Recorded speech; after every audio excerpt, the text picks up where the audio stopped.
Phénomènes étranges et inexpliqués, histoires insolites, énigmes non résolues, mythes et complots.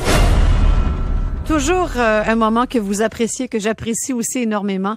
Bonjour Christian Page. Bonjour. Bon, et il m'arrive toujours avec des histoires dont je n'ai souvent jamais entendu parler, mais qui sont tellement le fun à découvrir.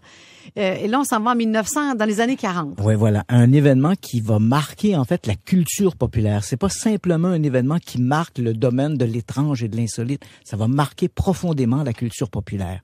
Alors, tu le mentionnes, on est en 1947. On est un 24 juin 1947. Donc, aujourd'hui, 71 ans jour pour jour. Donc, ce matin-là, le héros du jour s'appelle Kenneth Arnold. C'est un individu qui est un sous-traitant pour des compagnies qui fait de la fourniture pour des équipements pour combattre les incendies. Donc, ce matin-là, on est sur la côte ouest américaine. On est dans une ville qui s'appelle Chehalis, dans l'État de Washington. Il passe son avant-midi à installer des équipements pour des clients. Et puis, il entend parler ce jour-là, ce matin-là, il entend parler que quelques semaines plus tôt, un avion de l'armée américaine, un C-46, s'est écrasé sur l'un des flancs du mont Rainier. Il faut savoir qu'on il y a la chaîne des montagnes Cascades, qui est un peu le prolongement de nos montagnes rocheuses. Et là, il apprend qu'un appareil de l'armée américaine s'est écrasé et que l'armée offre 5 000 $ de récompense à quiconque pourra repérer l'épave. Parce que l'appareil s'est écrasé durant l'hiver. Et là, on arrive au début de l'été. Alors, Kenneth Arnold quitte, il est à peu près 14 heures. Il décolle de l'aéroport de Chehalis. Il a son propre avion. Et il décide de mettre le cap sur le mont Rainier. Il doit se rendre à Yakima, toujours dans l'État de Washington. Il dit, je vais faire un crochet par le mont Rainier. Mais il y allait spécialement pour avoir la récompense? Oui, c'est ça. Donc, il doit faire ce jour-là un envolé de Chehalis à Yakima, mais puisqu'il est en l'air, il dit aussi bien faire un petit crochet. Faire un petit 5000. Voilà, je vais passer au-dessus du mont Rainier. Qui sait si je vois l'épave en question. Comme l'été, depuis quelques semaines, il fait chaud, les neiges ont reculé. Alors, il se dit peut-être je pourrais localiser l'épave. Alors, il se trouve à peu près à la hauteur du mont Rainier. Il scrute les flancs de la montagne et là, soudain, son attention est attirée par des flashs dans le ciel. Il regarde, plisse les yeux, une belle journée ensoleillée. Il est à peu près à 14h30, 14h45. Ce qu'il voit, il voit 9 objets qui forment un V dans le ciel. Donc, une rangée de 4 objets, une autre rangée de 5 objets. Ces objets-là dont il plisse les yeux ouvrent l'une des fenêtres latérales de son avion pour être bien certain qu'il ne s'agit pas de reflets sur le hublot. Au début, il pense bien sûr à des missiles, à des avions, d'autres trucs semblables, mais la façon dont se déplacent ces objets l'intrigue beaucoup. Il a l'impression que les objets sautillent dans l'air. Et là, il distingue assez clairement les objets alors qu'ils bougent et renvoient des reflets vers son avion, comme si le soleil brillait sur les ailes, entre guillemets, de ses engins. Il y avait du métal. Voilà. Et ce qu'il décrit à ce moment-là, en fait, ce qu'il voit, ce sont des objets qui ressemblent à des espèces de boomerangs volants avec un centre beaucoup plus sombre. Comme c'est un pilote, il fait un calcul que les gens qui font de la navigation, soit sur mer ou en l'air, là, des pilotes d'avion, connaissent bien, un calcul par triangulation. Il connaît sa position, connaît la position du mont Rainier, connaît la position du mont Adams vers lequel ces objets se dirigent. Et là, il fait un calcul. Et selon son estimation, les objets ont à peu près la taille d'un avion, d'un jet, mais ces appareils se déplacent à 2700 km à l'heure. Ils se suivent tous. Ils se suivent tous. Donc, dans c'est un peu comme un V dans le ciel. Ouais. Or, il faut savoir qu'en 1947, on n'a pas encore franchi le mur du son qui est à 1200 km à l'heure. Ces objets-là vont un peu plus de 2 fois la vitesse du son. Kenneth Arnold est très intrigué par ce qu'il voit. L'observation va durer à peu près 2 minutes et demie. Il se pose un peu plus tard, donc, à Yakima. Il débarque de son avion, discute autour de lui. Personne n'a vu ces objets à part lui. Il en parle à d'autres pilotes qui lui disent, t'as probablement vu des avions, t'as probablement vu des missiles. Mais ce Arnold, non convaincu, va se présenter au bureau du FBI parce qu'il est persuadé que ce qu'il a vu doit être des engins russes. Mais si on veut envahir les États-Unis, aussi bien le faire un vendredi après-midi, le bureau du FBI est fermé. C'est fermé le vendredi après-midi? C'est fermé le vendredi après-midi. Toi, tu savais ça, ils prennent congé. Donc voilà, le Kenneth Arnold, toujours non convaincu de ce qu'il a observé, reprend son avion, s'en va à Pendleton. Là, cette fois, on est rendu en Oregon. Il débarque en début de soirée et se présente à un journal local, le East Aragoyan. Et là, il rencontre les journalistes et raconte son histoire. Et là, en fait, c'est l'histoire qui est en marche. Il raconte à un journaliste ce qu'il a vu. Le journaliste lui pose la question, mais ce que vous avez vu, ça devait se déplacer comme des avions. Et là, Arnold dit non. On avait l'impression que c'était comme, il prend une pause, il dit, comme des soucoupes que l'on aurait fait ricocher sur une mare d'eau. Et le journaliste de publier le lendemain dans la presse, un pilote a vu des soucoupes volantes. Ah, c'est de là que l'expression est née. Les soucoupes volantes viennent d'apparaître dans la culture populaire. Le lendemain, le journaliste donc publie cet article et bientôt cette histoire de soucoupe volante est sur toutes les lèvres. Tout le monde parle de ça. On ignore ce que c'est.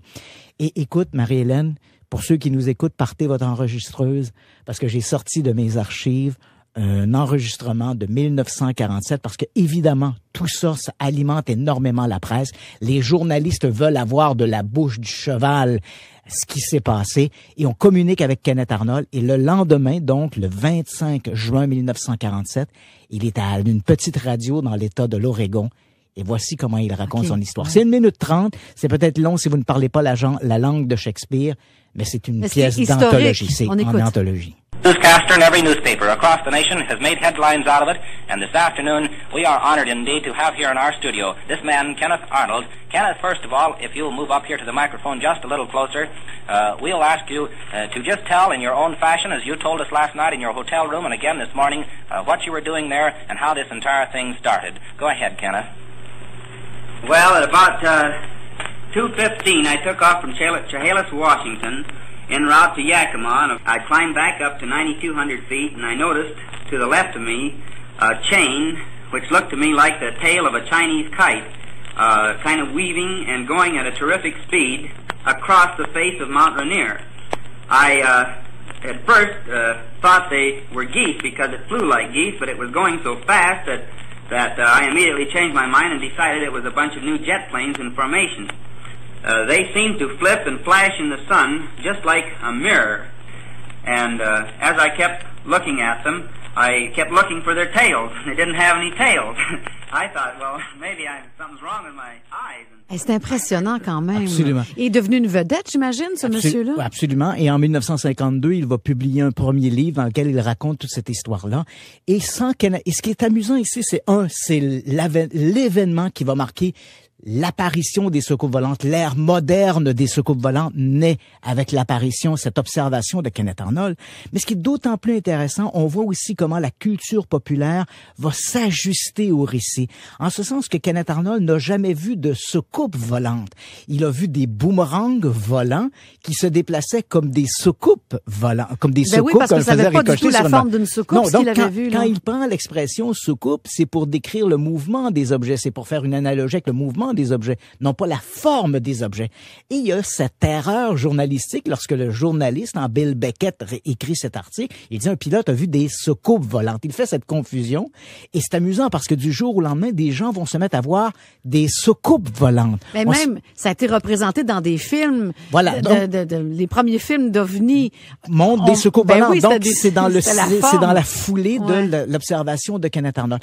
C'est vraiment un événement qui va marquer, comme je l'ai mentionné, c'est sûr que ça marque l'histoire des ovnis. Les gens qui s'intéressent aux ovnis, c'est l'événement zéro. C'est à ce moment-là que ça commence. Mais évidemment, tu en fais référence. À partir de là, le cinéma va décrire ces objets-là comme des disques volants, alors que dans les faits, Kenneth Arnold a vu une espèce de boomerang volant. Et on n'a jamais documenté, on n'a jamais su ce qu'il avait vu officiellement. En fait, on a plusieurs hypothèses qui ont été proposées. On n'a pas d'explication définitive. L'hypothèse qui est prédominante dans le milieu, Kenneth Arnold aurait pu être, il lui-même le mentionne. Quand tu écoutes son témoignage, il dit « Au début, j'ai pensé qu'il pouvait s'agir des oies ou des outardes. » Et effectivement, l'hypothèse dominante, Kenneth Arnold aurait confondu en vol une volée de bernache canadienne. Qui volait à 2 fois la vitesse du son? Non, c'est ça. Donc, il aurait commis une erreur. Les objets étaient beaucoup plus proches qu'il ne le croyait. Donc, lui, évidemment, calcule que ces objets-là doivent être au-dessus du mont Adams. Il les éloigne de plusieurs kilomètres alors que ces objets-là sont beaucoup plus près. Et là, donc, en faisant cette erreur de calcul, tout ça nous amène à une série de là, on confusions. voit l'image parce qu'on les voit souvent, les outardes passer. Et donc, quand les outardes bougeaient, donc, évidemment, ils reflétaient la lumière du soleil. Et là, Kenneth Arnold a cru que c'était des engins, des avions. Donc, évidemment, ce n'est pas une explication définitive. C'est une hypothèse qui a été proposée. C'est vrai qu'à cette période-là de l'année, c'est la période à laquelle les bernaches vont sur cette migration, se déplacent par migration. Et Arnold aurait pu confondre un vol d'oiseaux, finalement, à ces mystérieux objets. Là, on sait d'où vient l'expression soucoupe volante. C'est l'expression soucoupe volante est née de ça. Et Kenneth n'a jamais eu la récompense de 5 000 $. Non, il n'a pas observé le C-46 perdu dans les montagnes des Cascades. Bon, on te garde avec nous, Christian. On s'arrête pour les informations. Puis au retour, on va parler de cette boule de feu qui avait traversé le ciel de la Russie. De la Russie, l'affaire de la Tunguska sibérienne. Au retour. Phénomènes étranges et inexpliqués, histoires insolites, énigmes non résolues, mythes et complots. On est encore dans le ciel, oui, Christian Page, mais dans le ciel de la Russie centrale cette fois. Et là, je t'amène, écoute, on va faire un bond dans le temps. On est le 30 juin 1908. Il est 7h13. Soudain, une boule de feu énorme apparaît dans le ciel au-dessus de la Russie centrale. Quelques instants après, une onde de choc est ressentie à travers le monde. À 1000 kilomètres du point de l'épicentre, à Irkoutsk, les sismographes ont enregistré une vibration équivalente à un tremblement de terre de 5,5 à l'échelle de Richter. C'est beaucoup, là. C'est énorme. À Londres, où c'est encore la nuit, il est 7h13 en Russie centrale. On a ressenti la secousse. Mais à Londres, où c'est encore la nuit, le ciel va s'éclairer d'une lueur à un point tel que les journaux vont raconter que dans les rues de la capitale britannique, on pouvait lire le London Times en pleine nuit dans la rue. Ça, c'est drôle. Et le London Times, c'est des tout petits caractères. Donc, on faisait cette référence-là. Cet événement, dans l'histoire de l'humanité, aucun événement semblable n'a jamais été rapporté. L'explosion produite par cet événement-là est 1000 fois plus puissant que les bombes d'Hiroshima et Nagasaki combinées. Donc, tu t'imagines cet incroyable événement il est tombé dans une région, heureusement, l'objet est tombé visiblement dans une région inhabitée, en fait à 63 kilomètres d'un tout petit village, Vanavara.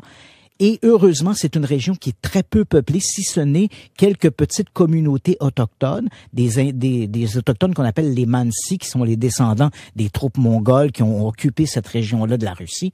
Mais, somme toute... Il n'y a pas eu de victimes? Évidemment, il y a eu des victimes dans ces populations. Mais moins que ça aurait... Que si l'événement s'était produit au-dessus d'une grande capitale comme Londres, Moscou, encore Paris. Ce qui est tout à fait étonnant, c'est donc, on spécule, quel est l'événement, quel est cet objet qui est tombé dans la Tunguska? Parce que, évidemment, l'objet a dû frapper le sol pour enregistrer cette secousse sismique, qui, comme je te l'ai mentionné, a été ressentie partout à travers le monde. On raconte que l'onde de choc a fait 2,5 fois le tour de la Terre. Jamais, comme je l'ai mentionné, un événement semblable ne s'est produit dans toute l'histoire de l'humanité. Depuis que l'homme existe, on n'avait jamais documenté un événement comme celui-là. Et étrangement, il va falloir attendre l'événement se passe en 1908. Il va falloir attendre 1927 avant que un premier contingent qui sont membres de l'Académie des sciences de Moscou se rendent sur place. L'endroit est très difficile d'accès. On pouvait pas y accéder. On pouvait pas y accéder. Il y avait également des troubles. Il y a la révolution bolchevique a suivi, etc. La Première Guerre mondiale. Donc, il faut attendre. Et la première troupe, donc, en 1927, vont se rendre sur place. Ils vont mettre des semaines à approcher de l'endroit. Et ils vont, l'endroit, outre la difficulté du terrain, il y a également des moustiques. Et je dois t'avouer que dans les comptes rendus que j'en ai lus, les moustiques là-bas font les mouches noires de l'Abitibi font piètre figure. OK, donc les gens qui se plaignent des mouches dans les Laurentides n'ont rien vu. N'ont rien vu. Donc, celui qui dirige l'expédition est un scientifique qui s'appelle Léonid Kulik. Et plus il approche de l'endroit où l'objet est tombé, on est à peu près à 300 kilomètres de l'épicentre. Et là, déjà, on commence à voir dans la forêt des marques laissées par cet objet qui c'est quand même que même 20 ans plus tôt, 20 ans plus tôt a frappé. Ouais. On voit des marques d'incendie. Et là, on rencontre des villageois qui racontent des histoires épouvantables. Un vent a soufflé, a désarçonné des cavaliers. Des murs de feu se sont dressés dans la forêt. Des animaux ont été soufflés par cet extraordinaire événement. À peu près à 20 kilomètres de l'épicentre, Kulik commence à voir des arbres qui sont couchés en ligne rayonnante, hein, comme si on lancerait un caillou dans une mare d'eau et on voit ce cercle qui se déploie. On est à 20 kilomètres de l'épicentre. Les arbres, on commence à voir des arbres, bien sûr, calcinés, brisés, déracinés, et plus on approche de l'épicentre, plus c'est marqué. En fait, il y a près de 60 millions d'arbres qui ont été couchés, déracinés par le souffle de l'explosion. Et quand Kulik arrive à l'endroit au point zéro... Et là, tu m'intrigues, là. Il n'y a rien. Oh, quelle déception. Il n'y a rien. Pas de cratère, pas de marque, rien. Uniquement le souffle de l'explosion est encore visible. Alors évidemment, tous ceux qui avaient imaginé la chute d'une météorite qui avait frappé le sol, évidemment, restent un peu pantois. Qu'est-ce que c'est? Parce qu'il y aurait eu des débris. Il y aurait eu des débris. Ouais. On n'a pas de cratère. Aujourd'hui, l'histoire, l'événement de la Tunguska est probablement une chute d'un objet céleste, comme celui qui a entraîné l'extinction des dinosaures. Mais pourquoi pas de point d'impact? L'hypothèse dominante, c'est amusant parce qu'on parle d'hypothèse dominante, ce serait une météorite ou encore une comète qui aurait explosé entre 5 et 10 kilomètres d'altitude, qui aurait entraîné ce souffle-là. D'autres ont parlé peut-être que la Terre aurait entré en collision avec un trou noir. Et d'autres, les amateurs de fantastique, imaginent peut-être l'entrée d'un vaisseau extraterrestre qui aurait explosé, entraînant cette extraordinaire dévastation. Mais une chose est claire, c'est qu'il s'est passé quelque chose. Il s'est passé quelque chose. Et encore aujourd'hui, on est en 2018, l'endroit où l'objet a frappé, hein, l'objet de la Tunguska, on voit encore une cicatrice dans l'environnement qui témoigne de cet extraordinaire événement unique dans l'histoire de l'humanité, l'objet de la Tunguska sibérienne. C'était le 30 juin 1908. Fascinant, fascinant. Ouais. Merci beaucoup, Christian Page. Ça me fait plaisir. À la semaine prochaine.